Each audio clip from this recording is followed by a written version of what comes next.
Au sommaire de l'actualité d'Investir en immobilier, le guide pratique pour devenir marchand de biens. Le marchand de biens immobiliers est statut très particulier. Car autant il s'applique automatiquement dès lors que l'achat-revente de biens immobiliers et de fonds de commerce est votre activité principale. Il peut aussi s'appliquer à des particuliers d'un point de vue fiscal dès lors qu'ils s'adonnent à certaines activités immobilières. Le tout une fois de plus est de juger du caractère spéculatif et récurrent et des activités concernées. Découvrons comment devenir marchand de biens, même malgré soi. Qu'est-ce qu'un marchand de biens immobiliers ? En tant que professionnel de l'immobilier, le marchand de biens a pour vocation d'acheter des biens, fonciers, terrains à bâtir, appartements, maisons, immeubles, fonds de commerce, copropriétés, dans le but de les revendre pour en tirer un profit. On pourrait les qualifier de commerçants rénovateurs immobiliers. Afin d'en tirer une plus-value, le marchand de biens va procéder à une rénovation ou une restructuration des biens. En général, cela concerne des opérations sur des immeubles, des locaux commerciaux, ou des grandes bâtisses pouvant faire l'objet d'agrandissements ou de divisions. Le marchand de biens aura besoin de partenaires pour mener à bien cette tâche tels que des architectes, des entreprises spécialisées dans la rénovation des bâtiments. De manière connexe, il lui est possible de les louer pendant une période indéterminée. La nature spéculative de ces opérations fait que le marchand de biens pratique une activité commerciale. Par conséquent, ce dernier doit être inscrit au registre du commerce et des sociétés. Comment reconnaître un marchand de biens ? S'il exerce sous la forme d'une entreprise immatriculée au registre du commerce, le marchand de biens devrait avoir pour code APE le 6810Z. J'ai bien de vrai. Car dans la plupart des cas, on peut voir un autre code relatif à l'immobilier enregistré par l'INSEE. La raison à cela ? Comme son nom l'indique, le code APE sert à déterminer quelle est l'activité principale exercée, APE, par l'entreprise.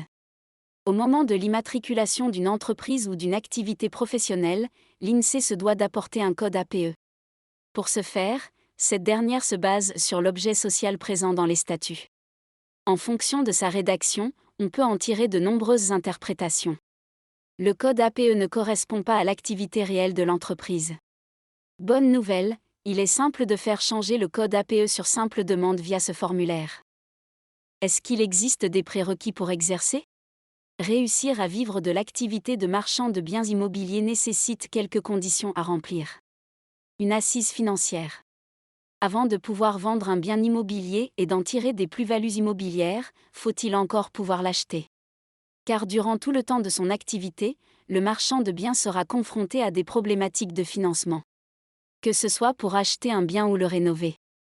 Pour se lancer, il est nécessaire de disposer à minima d'une des conditions suivantes. Un patrimoine personnel immobilier, hors résidence principale. Une capacité d'emprunt significative. Un capital important disponible. L'idéal est naturellement de posséder les trois. Cela aidera grandement à financer l'investissement le plus compliqué, la première opération. De solides compétences. Contrairement au métier d'agent immobilier qui nécessite une carte professionnelle pour exercer, aucune condition n'est nécessaire pour devenir marchand de biens. Par conséquent, tout le monde peut devenir marchand en théorie. Nous verrons plus tard que cela arrange bien le fisc dans sa quête d'obtenir toujours plus de rentrées fiscales. Pour autant, ce n'est pas parce que cela n'est pas indispensable qu'il ne faut pas se former. Une bonne connaissance du marché immobilier est indispensable. L'immobilier étant une activité où les surprises sont légion, il faut être bien armé pour monter des projets et savoir en tirer une forte rentabilité. Gagner de l'argent en achetant en bloc pour revendre à la découpe des lots. Les formations amenant au métier de marchand de biens.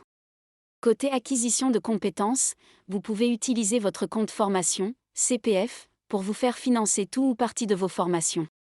Même s'il n'existe pas de formation initiale ou continue pour devenir marchand de biens, il existe des formations diplômantes permettant d'acquérir un sérieux bagage en termes de connaissances dans l'immobilier, le droit et l'urbanisme. Voici quelques exemples de formations, liste non exhaustive.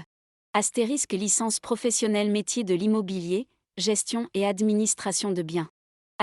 Licence professionnelle métier de l'immobilier, gestion et développement de patrimoine immobilier. Un bon relationnel. Un bon réseau est un vrai plus pour exercer cette activité. Rien de tel que de bien connaître des notaires ou des agents immobiliers pour faire de bonnes affaires sur le prix d'achat des biens. Vu le nombre de travaux de rénovation ou de réhabilitation à réaliser, avoir dans ses partenaires des entreprises du bâtiment efficaces est indispensable. Un banquier dans votre réseau serait aussi une bonne idée pour négocier au mieux vos conditions de financement. Et à minima un expert comptable aguerri avec les notions de TVA immobilière. Des assurances professionnelles. Acheter un bien reste anxiogène pour la plupart des gens, notamment les primo-accédants. Rien de tel que des assurances pour faciliter une vente. Les marchands de biens peuvent souscrire des assurances décennales et dommages ouvrages. Ces assurances sont loin d'être anodines.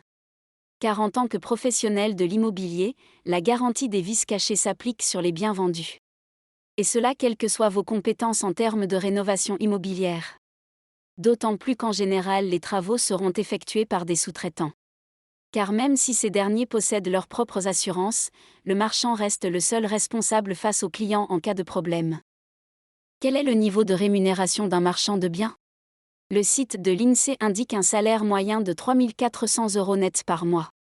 Mais en tant que profession non salariée, la rémunération d'un marchand de biens dépend de son expérience, de sa capacité à acheter des biens sous-cotés et la taille des opérations réalisées. Le statut juridique du marchand de biens. Le marchand de biens peut exercer en nom propre, entrepreneur individuel, ou créer une société immobilière, ERL, SARL, SAS, SASU, SNC, SCI, selon son souhait. Aucun statut de société n'est imposé par la loi. Il existe plusieurs conséquences relatives à cette inscription au RCS. La première concerne le statut fiscal.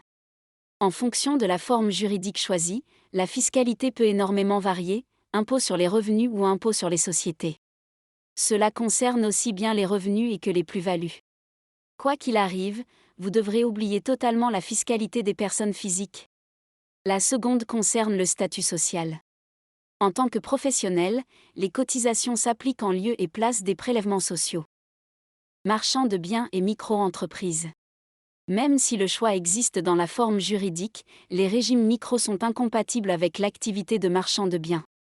Vous serez automatiquement au régime réel ou réel simplifié, quelle que soit la forme juridique choisie.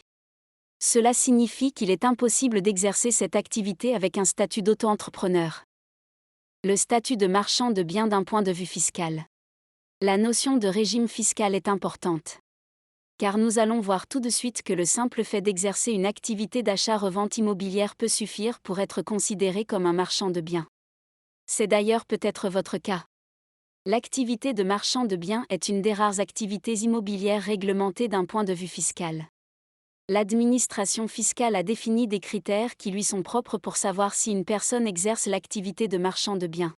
Astérisque acheter et revendre des biens immobiliers. Astérisque avoir l'intention de réaliser un profit, un but spéculatif. Astérisque procéder à des opérations d'achat-revente de manière régulière. On voit que l'immatriculation au RCS n'est pas un critère retenu par Bercy.